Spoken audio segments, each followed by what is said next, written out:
প্রাকৃতিক পরিবেশটা মহান আল্লাহ তাআলা আমাদের জন্য কত সুন্দর রূপে সাজিয়েছে, তা কি আমরা কখনো অবলোকন করে দেখেছি?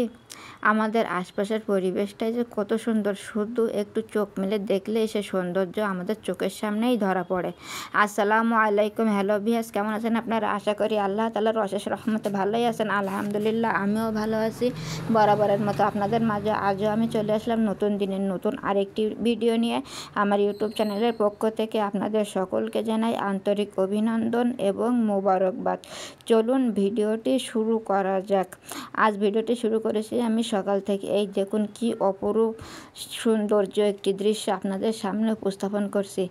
দেখলেই মনে হচ্ছে না যে সুন্দরবনের একটি দৃশ্য? এটি আমাদের এলাকারই একটি দৃশ্য। আমাদের আশপাশের পরিবেশই এমন সুন্দর সুন্দর জিনিস খুঁজলেই পাওয়া যায়। এটি দেখলেই আমার কাছে সুন্দরবনের কথা মনে পড়ছে। দেখুন দুই সাইড দিয়ে গাছ আর মাঝখান দিয়ে নদী, কত সুন্দর স্রোত যাচ্ছে। এই পানির স্রোতগুলো দেখে আমি আপনাদের সাথে শেয়ার না করেই পারলাম না। এটি আমাদের বাসা থেকে বেশ কিছুটা দূরে এবং এবং এটা এত অপরূপ সৌন্দর্য যে আমার মুগ্ধ করেছে। তাই সকালে হাঁটতে যেয়ে আমি আপনাদের মাঝে এই ভিডিওটি শেয়ার করে দিলাম।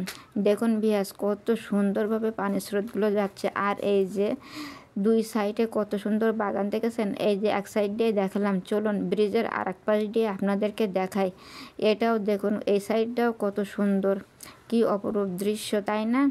শুধু দেখলেই মনের অজান্তে মুখ দিয়ে বেরিয়ে আসে সুবহানাল্লাহ, আলহামদুলিল্লাহ। এই দেখুন এই সাইডটা কত সুন্দর, কি সবুজের সমারোহ। প্রাকৃতিক একটু অপরূপ দৃশ্য এই ব্রিজের দুই সাইডে। আমার এই সাইডটা আরও যে কত সুন্দর লাগছে, তাই আপনাদের মাঝে আমি এই সাইডটা আবারও দেখানোর জন্য চলে আসছে। এই দেখুন এই সাইডে কতগুলি গাছ আছে, একদম কত সুন্দর বাগান। এই দেখুন কতগুলো নারকেল গাছ, খেজুর গাছ, কত সুন্দর বাগান দেখা যাচ্ছে না? বিয়াস, আপনাদের কি ভালো লেগেছে দেখলে?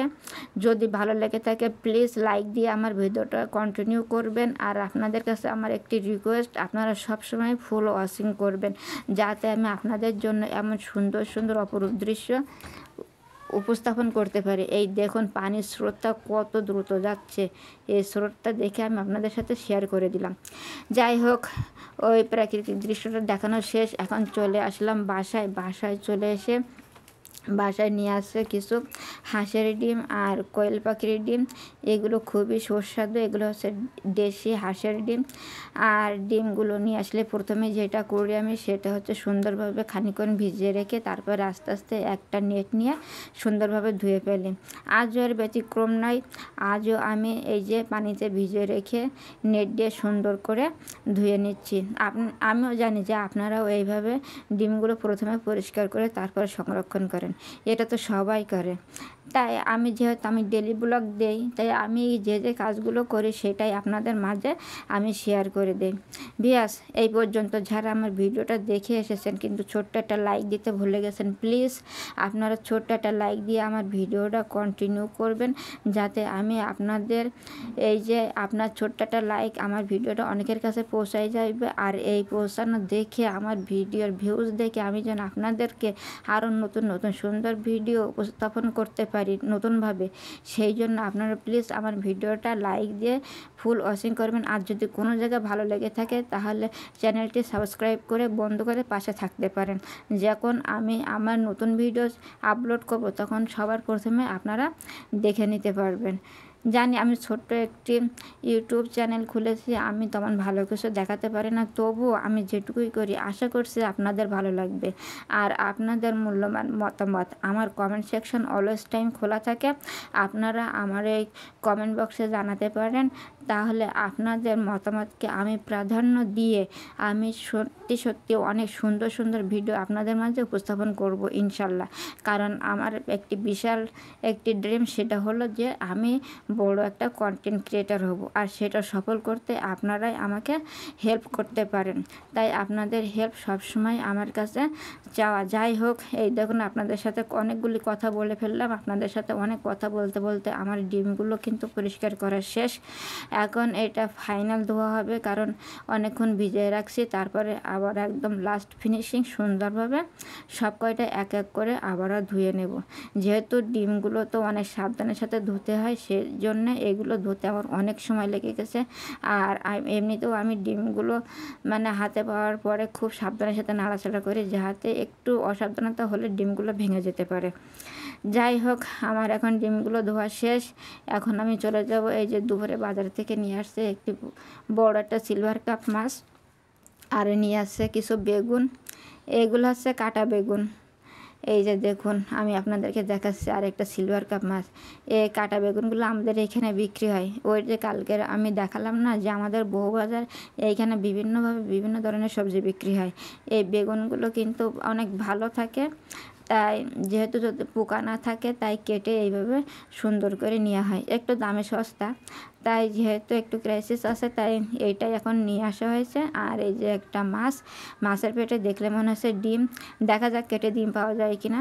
এই যে মাশাআল্লাহ অনেকগুলো ডিম পাওয়া গেছে মাছের পেটে। এই ডিমগুলো এখন আলু দিয়ে পেঁয়াজ দিয়ে সুন্দরভাবে ভাজি করা হবে। এইগুলো তো আমার অনেক ফেভারেট, আমি এইগুলো খুবই পছন্দ করি। যাই হোক, সরাসরি চলে আসলাম এই যে রান্না করতে। এই দেখুন, সেই মাছের ডিমগুলো প্রথমে লবণ হলুদ পানি দিয়ে সুন্দরভাবে জ্বালিয়ে নিচ্ছি, আর তারপরে এইগুলো এখন দ্বিতীয় স্টেপে আবার ভাজা হবে। এই দেখুন, আলু পেঁয়াজ মশলা যা কিছু লাগে সব দিয়ে সুন্দর করে এখন এই যে ভেজে নিয়েছি। কত সুন্দর হয়েছে দেখতে। তারপরে এই যে ওই যে সিলভার কাপ মাছ যে কয়টা আজকে লাগবে বেগুনের সাথে, সেই কয়টা দিয়ে এই সুন্দর করে ভেজে নিলাম। এই যে আমার মাছগুলি ভাজা শেষ। এই যে সেই বেগুনগুলি আলুগুলি সুন্দরভাবে কেটে নিয়েছি, এবার শুধু রান্না করা দরকার। এই যে চলে আসলাম বেগুনগুলি রান্না করার। প্রথমে মশলা দিয়ে তারপরে সুন্দরভাবে বেগুনগুলো এখন কষিয়ে নিচ্ছি। যেহেতু এটা আমার রেসিপি চ্যানেল না, আপনারা সবাই জানেন এটা আমার ব্লগ চ্যানেল, তাই রান্না সবাই জানেন, তাই রান্না না দেখিয়ে কি রান্না করা হচ্ছে শুধু সেইটাই দেখালাম। তারপরে এই যে এর ভিতরে এই দেখুন মাছটা অ্যাড করে আমার এখন রান্নার একদম সর্বশেষ স্টেপ। যাই হোক, রান্নাটা হয়ে গেছে, এখন আমি এটা নামিয়ে ফেলবো। তারপর ভিউয়ার্স এই দেখুন এই মুরগি দুটির অবস্থা। বিকালবেলা একটু পাশে বের হয়ে মুরগি দুটো দেখছি। এই দেখুন মুরগিদের ভিতরে কত আন্ডারস্ট্যান্ডিং থাকে। এই দেখুন মুরগি ডাকে চলে যাচ্ছে, কিন্তু মোরগটা ওকে আগে যেতে দেবে না, আবার মুরগিটা চলে গেলে মোরগটাও যেতে দেবে না। এইবার দুইজনের মধ্যে আন্ডারস্ট্যান্ডিংয়ের একটু মিস্টেক যেই হয়েছে, দেখুন দুইজন ফাইটিং শুরু করে দিয়েছে। আপনারা দেখুন মুরগিটা কী সুন্দরভাবে ফাইটিং করছে। এই দেখুন, ওই যে শুরু হয়ে গেল ওদের ফাইটিং। যাই হোক, কেউ কারোর মানে ছাড় দিবে না, সবাই আগে মানে সবাই যার যার স্থান থেকে শ্রেষ্ঠ হতে চায়। ওই যে ফাইটিং করে এখন চলে গেলাম। তা ভিউয়ার্স, এখন আমি এই যে ভিডিওর একদম লাস্ট স্টেপে চলে আসলাম। এই দেখুন একটি সাধারণ জিনিস কত সুন্দর অসাধারণ দেখা যাচ্ছে। ভিউয়ার্স, আপনারা কমেন্টের মাধ্যমে জানাবেন তো এই গাছগুলি কি কি আর এই যে ফুলগুলি কি কি আপনারা চিনতে পারেন কিনা। যদি আপনারা চিনে থাকেন এই গাছগুলি এই ফুলগুলি, ছোট্ট একটি সাধারণ জিনিস আমাদের আশেপাশেই থাকে, তাই অসাধারণ দেখা যাচ্ছে। ভিউয়ার্স, এই পর্যন্ত যারা আমার ভিডিওটা দেখলেন, আপনাদের যদি ভালো লেগে থাকে তাহলে আমার সাথে থেকে যেতে পারেন। আর এই ভিডিওর ভিতরে যত রকমের ভুল ত্রুটি হয়েছে প্লিজ ক্ষমা সুন্দর দৃষ্টিতে দেখবেন, আর আপনাদের গঠনমূলক সমালোচনা আমার কমেন্ট বক্সে জানাবেন। আজ এই পর্যন্তই। আল্লাহ হাফেজ, আসসালামু আলাইকুম।